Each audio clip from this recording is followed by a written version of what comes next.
Yeah, there's a lot of news going around with the San Antonio Spurs, from player signings and the latest on Project Marvel.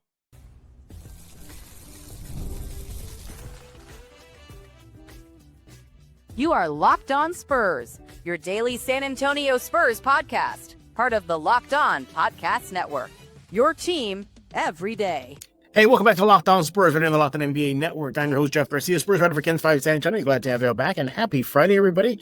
Hope you're having a good one. In the work week, we'll get to this final day of the work week right here on Locked On Spurs. And we always appreciate y'all coming here to Locked On Spurs for your first and only spot for all things San Antonio Spurs.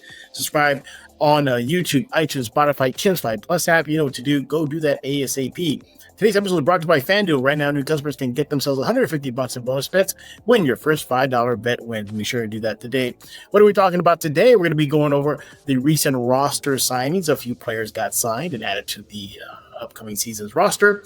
And then we'll bring in our guest, Raul Dominguez of AP Sports. He'll be joining us in the second segment. Forgive me, this audio segment to start the show is because there were some technical difficulties to start the video show with me and Raul, but he'll be on shortly. So we're just going to dive into the recent player transactions / signings. And no surprise, I'm saying the Spurs, and the Spurs did announce that they are bringing back on two-way contracts Harrison Ingram and Riley Minix. As far as Riley's concerned, he's going to show out. He's going to show that three-point shooting.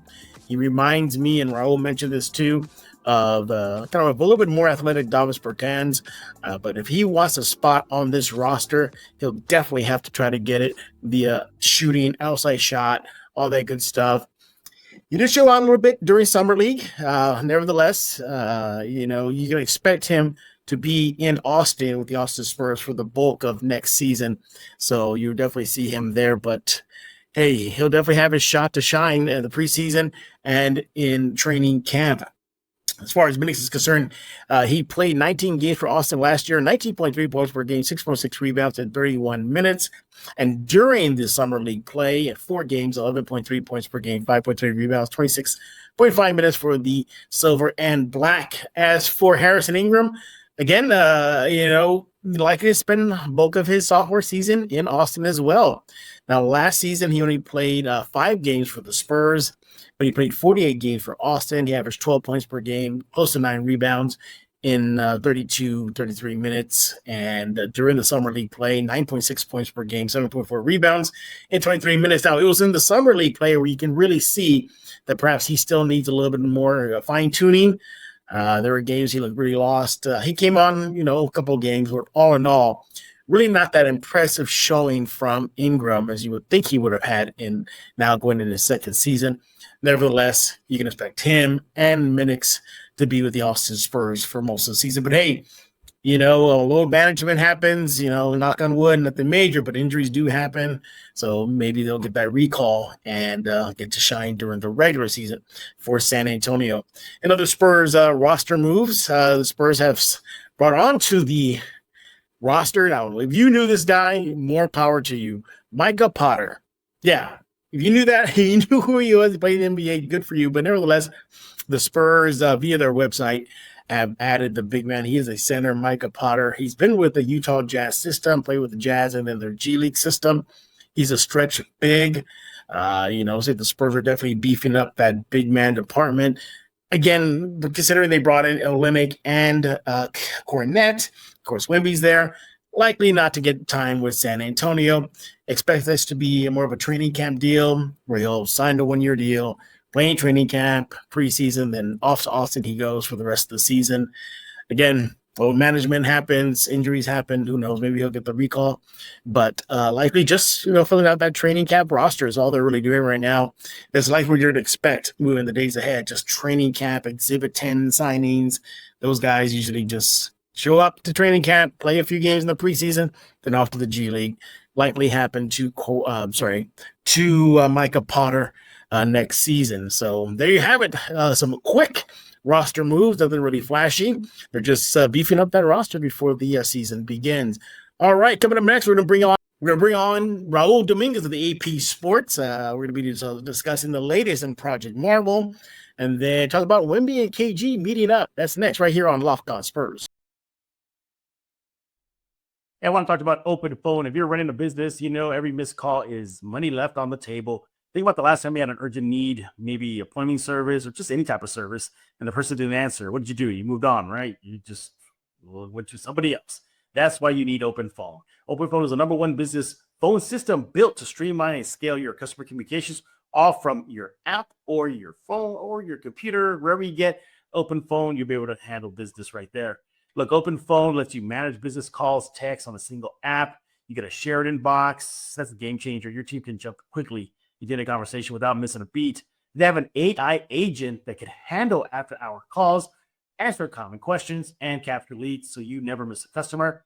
OpenPhone right now is offering listeners 20% off their first 6 months at openphone.com/LockedOnNBA. That's OPENPHONE.com/LockedOnNBA. And if you have an existing numbers with any other service, OpenPhone will port them over at no extra charge. OpenPhone, no missed calls, no missed customers. Hey, I want to talk about game time. You ever decided at the last minute to go to the ball game with friends or family? Maybe it's game day. You suddenly realize, well, you want to be in the stands. That's exactly where Game Time comes in. It's the easiest way to grab last-minute tickets without the stress. But the big money you save on tickets, you can splurge on food, drinks, merch. You even invite a bigger group to come with you. Game Time makes it all possible. Game Time makes buying tickets fast and simple. Prices on the app actually drop the closer you get to the first pitch, and they got incredible last-minute deals, clear seat views, and lowest price guarantee to take the worry out of buying. Game Time is the official ticketing partner of Locked On MLB, making it easy to browse the app for an exciting upcoming MLB game like the Astros or the Rangers. You get those seat views right on the app before you buy, and those zone deals. They pick the best seats for you in the section for you. So look, it works, right? Go to Game Time right now. Take the guesswork out of buying tickets with Game Time. Download the Game Time app, create an account, use code LOCKEDONNBA for $20 off your first purchase. Terms apply. Again, create an account, redeem code LOCKEDONNBA for $20 off. Download the Game Time app. Last minute tickets, lowest price guaranteed. We're back right here on Locked On Spurs, joined by Raul Dominguez of the AP Sports. He is on X at Dominguez5. We're catching up on all things San Antonio Spurs news, and there's been plenty. And the big one that has come out right now is revolving Project Marble. Once again, if you're not familiar with that, you're not from San Antonio, basically it's just it's an ambitious project to just redevelop the downtown San Antonio area into making a sports complex district that includes a new Spurs arena, moving them from the east side of San Antonio back to downtown San Antonio, where they started at the old Hemisphere Arena and, of course, the Alamo Dome. But recently, the City Council of San Antonio has been making meetings about it, having discussions about it, and the mayor put out.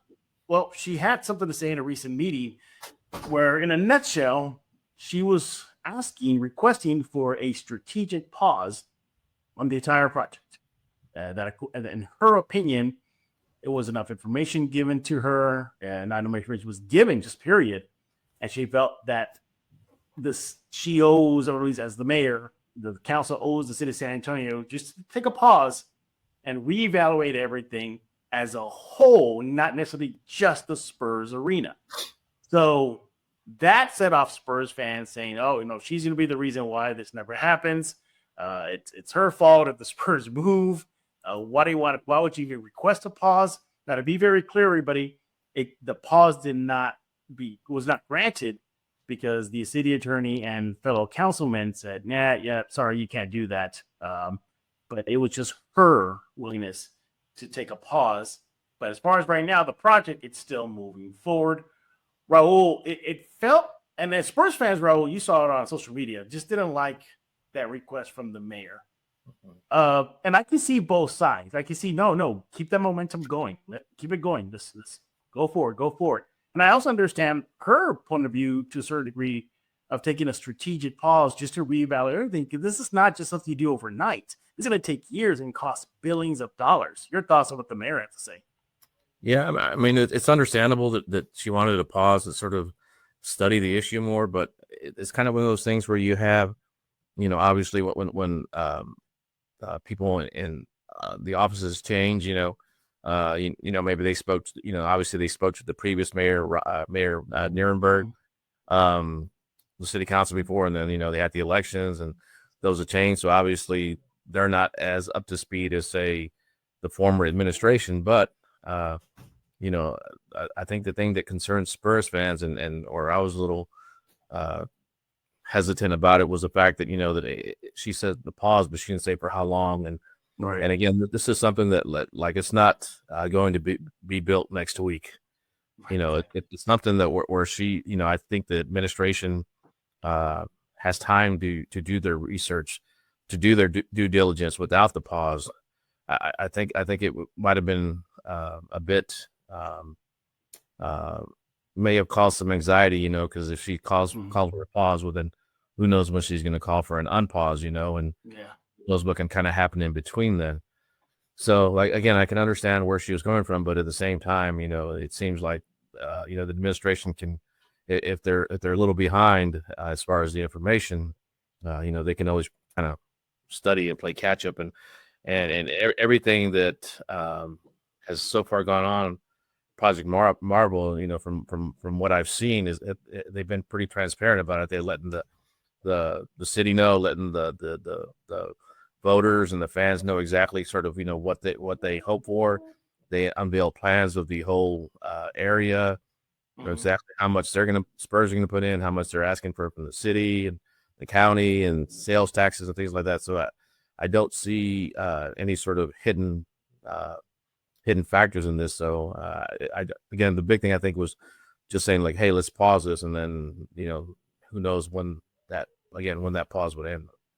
Yeah, exactly. And what it shook Spurs fans the last few days because they hear the mayor requesting this pause, and that just like, why would you want to do that, mayor?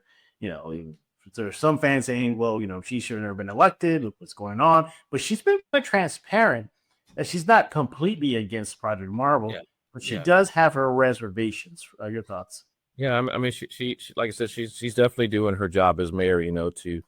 She had concerns. She has to raise it rather than just sort of allowing it to kind of steamroll. But I think that maybe this was something that maybe could have been dealt with privately.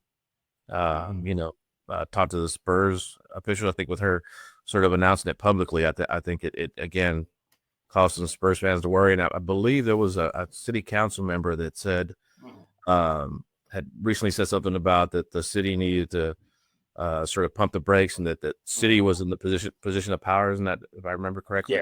Yeah. And it was a councilman from the east side. Yeah, and San Antonio is not in a position of power. Spurs are not in a position of power. It needs to be worked together. So San Antonio needs a Spurs. Spurs need San Antonio. So I think to say that, well, the city has a position of power, I don't think that's true. With sports franchises, like, everybody wants a sports franchise, especially NBA. You look at how much they're being sold for now, billions of dollars. Boston, who else recently sold Dallas, the Mavericks. Yep, Dallas, yep. It is a really hot commodity. So, for some reason, whether San Antonio or some other city decides they want to, we don't want to be in the NBA business anymore, somebody's going to scoop it up pretty quickly. So, I know. Is it like your usual suspects, Raul, are going to be Vegas, Seattle? I don't know if Austin's ready, but Spurs fans have a few of them going to Austin. Your thoughts? Yeah. I mean, with Las Vegas and Seattle, I don't think that they're going to get. I don't think an NBA team is going to move to those cities, because I think those are both being targeted for expansion franchises, right. And that franchise fee is going to be in the probably $1, $2, $3, $4 billion, especially for Vegas and Seattle, because those are just great spots, to have an NBA team there. So, it's going to be, it'll be a big difference between, say, Las Vegas and I'm just going to throw a name out. I'm not even going to throw a name out. I don't want to get a city mad at me, but a city without that kind of robust economy or that kind of infrastructure. So, an NBA team in Vegas is going to be worth a lot of money. So, the organization or the company that buys that is going to have to pay $1 billion, $2-3 billion. So, and then the NBA owners all get to share that. They're not going to allow, a team, an existing team, to go there, because that's going to cost them money. So, it's not going to happen in Austin. Austin has the MLS franchise coming in, Major League Soccer franchise coming in, I believe. They're ready for another that Round Rock, Cedar Park area with all the businesses, all the Fortune 500 companies that they have. They're ready for another for sure sports franchise. So I don't think I know that the Holt family and Spurs organization does not want to leave the city, but Austin, I'm sure, would love to have the Spurs. Yeah, and as much as you to a certain degree appreciate what the mayor did as far as hey, let's take a step back and look what's going on. But I want to remind Spurs fans, nowhere in her statement about the strategic pause did she say, I want to end it. She never said that. She didn't say, oh, that's it, it's over, we're not going to go forward with this project. She just said she wanted to just reevaluate things. So that should cover Spurs fans to a certain degree that it's not off the table. It's still on the table. But it's just like anything in life, Raul, you're going to make a big purchase. You're going to want to cross your T's and dot your I's and, check your bank account and, what assets do you have? You want to make sure that you're ready for this move. I think that's what she was doing. And also, too, rushing it would be a bad idea. You don't want to rush it and have major cost overages or whatnot. But correct me if I'm wrong, Raul, I think in this recent meeting, didn't they say the Spurs did not want to divulge what additional money they were willing to put up? So something to that effect. Yeah. Yeah, I believe so. I think they're, they've already said that they would, commit. I think it was a little over $1 billion. Yeah. So, as far as any other costs, to me, this is a good situation for San Antonio because not only would they get the Spurs arena, the plans are to renovate that whole sort of Hemisphere Park area. And, the thing about that is, it would help that San Antonio get more conventions. But the big thing is, helping to get Final Fours. If they have a Spurs arena, there's no question San Antonio would get another All-Star game. Maybe some other NBA All-Star game. Who knows what else it could bring? So it wouldn't just be for the Spurs; it would be for the entire city. Because when I don't know if you remember, or if you were around, but when they first announced plans for what is now the Frost Bank Center, they talked about revitalizing that whole area. Making restaurants in different districts, and none of that came up. And it's still that area is still pretty much the same as it was before it was built. Yeah, absolutely. Yeah. And some of the older residents that remember those days feel like this is happening all over again, as it feels like. All right, the Spurs get their new arena and then nothing happens. That's it. And and I'm sorry, I was just going to say that, when they talked about that, there was no real concrete plans as far as what they were going to do with the the surrounding areas of the what is now the Frost Bank Center. There was no real plans. They just said, we're just going to revitalize the area. With this Project Marvel, they actually have plans in place on what they want to do with that land. Yeah. Every other thing too, we got to remind everybody, Raul, is that this whole Project Marvel wasn't the brainchild of the Spurs. It was the brainchild of the city. So it's not like the Spurs said, hey, let's make a new arena in a district downtown. It was actually the opposite way. Yeah. So, and the Spurs obviously going to be, hell yeah, this is join, they're going to be all about it. So keep that in mind moving forward. This was not a seed of the Spurs. It was a seed of the city. So that's how it all started. But there's your latest update on Project Marvel.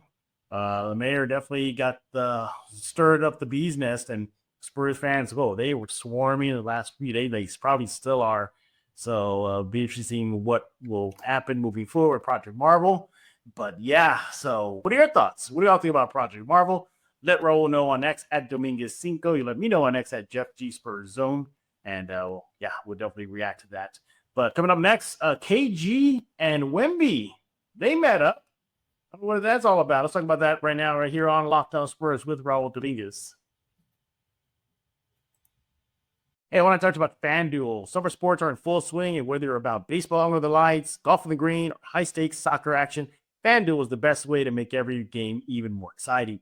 You already follow the action, right? Well, why not make it a little bit more thrilling with FanDuel? You can get in on the game while your friends are just getting sunburned on the beach. So, for example, you have FanDuel, you can track your favorite matchups. You have daily promotions you can take advantage of. Just basically fun ways to bet. It's easy to use, fast payouts, makes even the regular season games feel like must-watch events.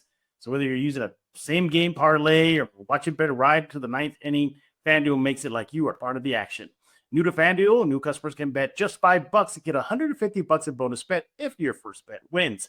Open the FanDuel app today or visit FanDuel.com to get started. We're back right here on Locked On Spurs, joined by Raul Dominguez to close out a Friday here on Locked On Spurs. And as always, we appreciate y'all for subscribing. Really keep that up. Raul, there was a recent photo by Kevin Garnett. Yeah, the Basketball Hall of Famer, anything's possible. That guy. Well, he shared a photo of him and Wemby meeting during this offseason. Now, if you kind of rewind the clock a bit, there was an episode of All the Smoke Show where Kevin Garnett was a guest. And he had a very expletive-filled conversation about Wemby. But basically in that conversation, he was urging Wemby just to become mean, just to become, this beast on the court. He literally said, he goes, I want to see Wemby slobbering all over the court. But nevertheless, that photo got Spurs fans all worked up. Now, I don't know if it was a workout, but Ro, you speculated it could have been a commercial, right? Yeah, I mean, it just sort of looked like a commercial to me. It looked a bit staged, where Wemby was sitting up in the bleachers. Yeah. Then you had Kevin sort of looking at him, almost like a coach. And, to me, if they were sort of hanging out together, I don't know if it'd be out in like a track maybe. Yeah. It just looked a little staged to me. So maybe it's a Nike commercial. Could be, yeah. Maybe it's an ESPN commercial. But it just sort of reminded me of a commercial. Yeah, it definitely did because you have Barnett wearing like Jordans, and then you have Wemby, who's also Team Jordan, wearing Nike slides. Now, could be just sell, but nevertheless, even if it was for a commercial or whatnot, and if Wemby and him had conversation about playing ball. You wonder if maybe KG's right that Wemby needs to get mean, or as he said on that All Up Smoke Show, start slobbering all over the court. I mean, that's exactly what KG wants to see out of Wemby. Do you think Wemby needs that? I think people are forgetting how mean Wemby is on that court. I mean, if you remember, there were times where Wemby was, he doesn't yell like Keldon, but he is definitely very emotional like Keldon. Like, the times where he's, sort of screamed, he did, I think when he dunked on somebody, he did the, the flex, the bicep flex and screaming at the crowd. And then I think he chunked the ball into the stands, didn't he? That's right. I think his rookie season. So he's got that dog in him. Like and then, with the whole thing with when they played Oklahoma City and it was Wemby and Chet kind of going one-on-one there late in the game. Yeah. And Wemby really took it upon himself, to guard him and blocked his shot and just to preserve the win. And Wemby's on the court. He's not a nice guy. He really is not. No. But as far as him getting meaner, he's really competitive now. So I don't know if like Garnett wants him to start cursing at people or maybe like he does. Yeah. Or maybe doing like what KG would do with Tim is just kind of wouldn't leave Tim alone. Of course, Tim would just kind of just chuckle at him, wouldn't respond to it. But Wemby's a very, very competitive person. So he's already mean. I think maybe Garnett's also talking about maybe having him sort of dominate more, sort of, sort of that Mamba mentality where, give me the ball, everyone clear out of the way. I'm going to dunk or score on this person. I don't care what they do. I'm going to, take over this game. So, either way, being able to talk to people like Garnett and then of course he's got Tim and Manu and Tony here. That's what I love about Wemby. Wemby seeks out advice. He listens to people. He's willing to learn from people, which isn't always true with some young talent. Sometimes they feel like, oh, I'm good, or I don't need to hear from veterans. Like Wemby's the exact opposite. He wants that advice. Yeah, he definitely does. And you're right about Wemby being a little bit of a mean streak on him during games because he Now, does he chirp back? He does occasionally, but if anything that he does on pretty much game in, game out, is he does a lot of staring. Like, so he dunks on you. He'll just kind of just glare at you. He glare at whoever he dunked on. So he does a lot of the glaring and stuff. And occasionally, yeah, you're right. He does do the flexing. I've seen him do that a couple of times. And you're talking about just being pure emotion. Every time the Spurs win, how many times is he's the one with the fans immediately, directly facing the stands at the Frost Center, just like pumping his fist and screaming it out loud, or getting a microphone post game and dropping an S-bomb because he's done that. He's done that. So yeah, but hey, look, if KG can teach him a few things, some post moves, I'll be okay with that. Because we forget Garnett. He was part of that era of the NBA where it was all about those big power forwards. It was him. It was Tim Duncan. It was Rasheed Wallace. Who else am I missing that was part of that? Remember it was that era of the floor. Larry Johnson. Yeah. Yes, Larry Johnson was on that. Dirk. I think Dirk was in that little group kind of yell in. So the big men they were playing looked like almost like guards, so sort of ushered in the Wemby era. Excuse me. Yep. Yeah, exactly. And but it was good to see, though. It definitely something that really put a smile on Spurs fans' faces. See Wemby and KG together again. Unknown why, probably speculated as a commercial.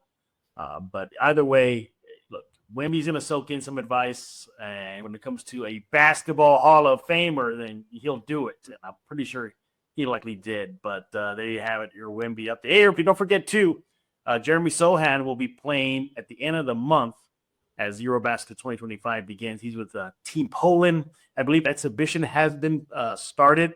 There are even a couple of upsets in exhibition play. Like I think Spain lost. I think even Serbia lost. That's with Nikola Jokic.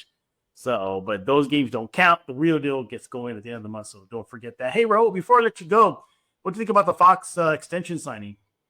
I thought it was a good deal for the Spurs. I think people were I saw some Spurs were, we don't need them. And you got Castle and Fox, but I think they're kind of forgetting that, again, I always point to Oklahoma City because to me, they're the standard now. Think about how many great defenders they have on the wings, and how they sort of stifled Indiana at times, the Pacers at times during the NBA Finals where, they were struggling to get their shots off, set their offense going. Oklahoma City, is going to have a tougher time doing that with the Spurs if you have, Castle, Fox, and Harper out there. In addition, Sohan's, become a pretty good playmaker, and then Wemby can pass. So, they're not going to be able to kick the ball out of one guy's hands, or focus on one guy because there are going to be other guys that can be able to create shots, set up the offense. So, to me, it's better to have, this sort of three-headed monster with Fox, Castle, and Harper. And the other thing I think it does is it shows that they're willing to acquire talent, whether it's through trades or through free agency, and pay them. I mean, Fox is represented by Rich Paul and that group, and that's a pretty powerful group in the NBA. So the fact that they're able to have a good relationship with them, to me, I think it'll also show that that free agents can come here and stay. Like I know they acquired De'Aaron in a trade, but he was going to become a free agent. They could have gone somewhere else, but he came here because he knew he would. One, they have a good team, but he also knew that Spurs were willing to do the extension with him. So I think that says a lot. Again, for a while, the Spurs can attract anybody, any big name talent, and then now they can. Yeah, definitely. Yeah, I thought it was a good move. I think it's commitment to Fox and the team's belief that the three-guard lineup can work. And look, if it doesn't work out, it's not like they have to move a player of one of these guards. They're still winning. Let's just say they have to move Fox or Castle or Harper. You still will have a Fox or a Castle. Some combination of that will still be there. But and also too, once Fox starts hitting the back end of his career, you have two guys that are just probably starting the peak of their careers. Yeah.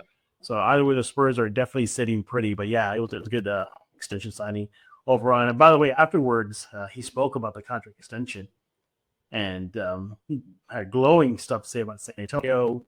He was just amazed at like how daily he sees Spurs legends walking around. He goes, the other day I saw Robinson. The other day I saw Timmy. You know, he's like, I grew up watching these guys, and he's aware of the pedigree, the title pedigree, San Antonio. So he definitely thankful to be here for a Spur for the next 5 years. Yeah, it is next year, which is on his current excess contract, and then the next 4 years is the extension. So at least on paper, he'll be here for 5 years. All right, well, thank you for taking time out of your busy schedule. We definitely appreciate it, especially here on the off season. Man, that's why we waited a couple of days, let some views accumulate, so we got something to talk about today. But it'll be quiet, a little longer. But like I mentioned, we got a Eurobasket starting in the month. We'll see how Sohan is playing. There's other former Spurs. I think Mamu's playing. Raul's there, yeah. So yeah, Mamu's there. So we'll definitely check out on those guys and so much more. And be sure to follow Raul on X at Dominguez5. He is the Spurs, AP sports writer based in San Antonio, and he covers the Spurs and so many other sports like UTSA, everything. So he has it all for you. Go follow him on X at Dominguez5. Raul, we definitely appreciate it. And everybody else, we thank y'all for making Locked On Spurs your first listen every single day. Free and available wherever you get podcasts, iTunes, Spotify, Campfire, plus YouTube. You know what to do. Subscribe right now. We'll be back next week, as the Spurs offseason continues. Maybe Monday. We'll just try to shift for Monday. If not, we'll be back next week sometime. So for Raul Dominguez, I am Jeff Garcia. We're going to put a lock on this episode of Locked On Spurs.